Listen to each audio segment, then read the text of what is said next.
तू लगावे लो जब लिपस्टिक हिले लाया दिस्ती जिला टॉप लागे हो जिला टॉप लागे कमरिया।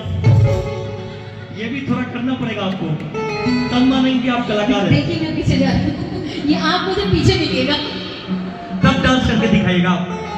पीछे में फिर मैं आपको बताऊंगी। पीछे देख पीछे कमरिया कमरिया कमरिया तोरे हाथा तोरे टॉप लागे कमरिया तोरे हाथा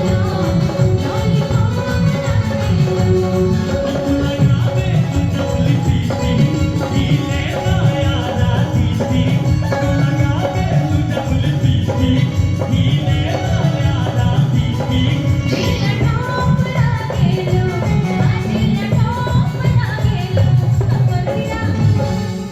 अच्छा मैं एक बात बोलूं, गाने का लाइन है कि तू लगावे जब लिपस्टिक, तो मुझे एक शब्द याद आ गया, बोल दूं? बोल दो अब बोल दो। बोल दो ना? सब बोल दूं? ये जो लड़कियों के बाल होते हैं लड़कों को फंसाने के जाल होते हैं। ये जो लड़कियों के बाल होते हैं लड़कों को फंसाने के जाल होते हैं।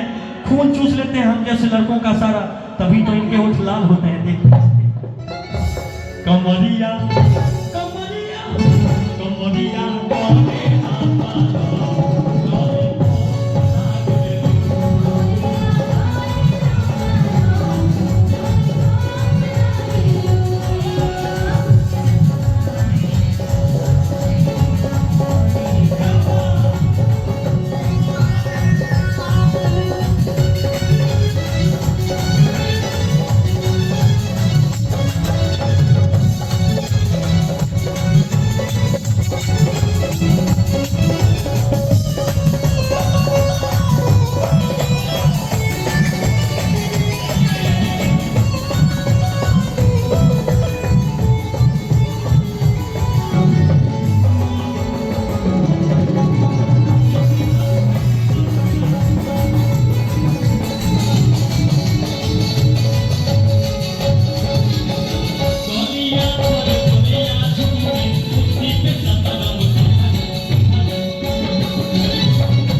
मेरा वाला है, वो रहेगा कोई दिक्कत नहीं, वो रहेगा कोई दिक्कत नहीं, मेरे तरह करना है सारे लोगों को।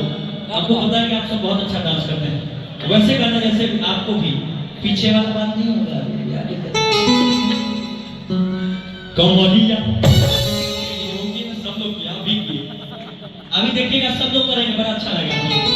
कमरिया कमरिया कमरिया तोरे हाथा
सुना आपने?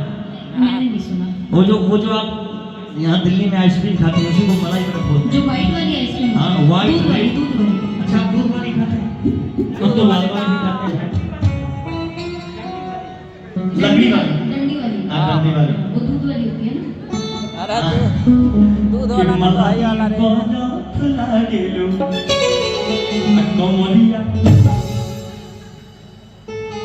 देखिए इन लोगों को देखिए, सीखिए कि कमरिया ये बात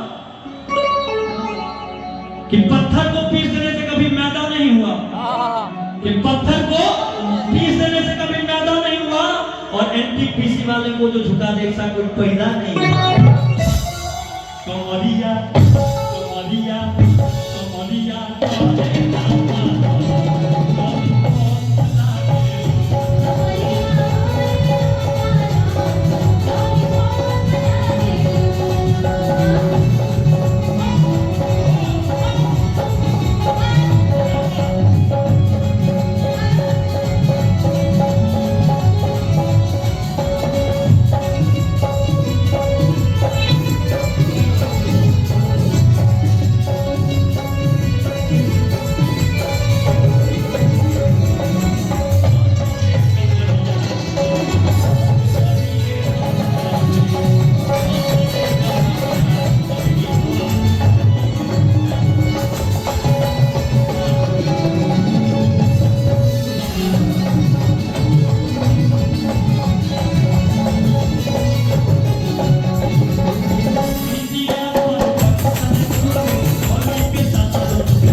Thank you.